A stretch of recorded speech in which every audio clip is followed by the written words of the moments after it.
Hello बच्चों, चलिए प्रश्न को देखते हैं। तो दिया गया प्रश्न है कि एक चतुष्कोणीय क्रिस्टल तंत्र में निम्नलिखित इक्कीशील आयाम होते हैं।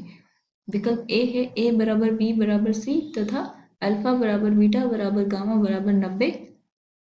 विकल्प बी है a बराबर b not equal to c तथा अल्फा बराबर बीटा बराबर गामा बराबर 90। विकल्प सी है a not equal to b not equal to c तथा अल्फा बराबर बीटा बराबर गामा बराबर 90। विकल्प डी है a बराबर b not equal to c तथा अल्फा बराबर बीटा बराबर 90 गामा बराबर 120। तो हमें बताना है जो हमारा चतुष्कोणीय क्रिस्टल तंत्र है उसमें जो इकाई सेल आयाम है वो कौन कौन कौन से होते हैं। ठीक है, तो हमें विकल्प दिए गए हैं,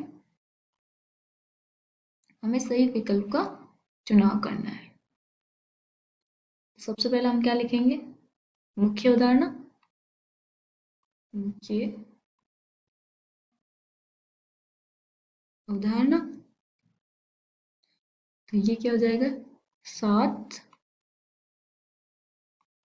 क्रिस्टल तंत्र। क्रिस्टल तंत्र क्या, उसमें तंत्र कितने प्रकार कितने होते हैं, 7, जिसमें से एक हमारा क्या है, चतुष्कोणीय। तो हमें इनको याद करना होता है कि इसमें जो हमारी जो अक्षीय दूरियां हैं और जो अक्षीय कोण है वो कैसे कैसे कितने कितने होते हैं। ठीक है, तो चलिए हम देख लेते हैं कि चतुष्कोणीय का कितना होता है।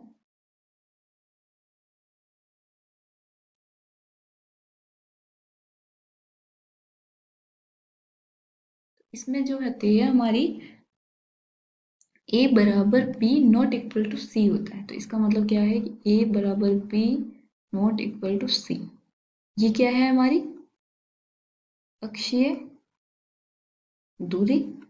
तो हम जानते हैं हमारे जो घन में है वो क्या होती है, लंबाई चौड़ाई ऊंचाई। तो घन है तो a बराबर b बराबर c होगा। अब a बराबर b है नॉट इक्वल टू c है, तो इसका मतलब क्या है, मे भी ये घनाभ हो अगर हमारा कोण 90 हुए तीनों तो।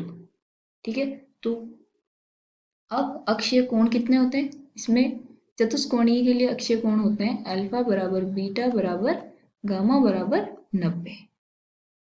ये क्या हो गए हमारे अक्षीय कोण।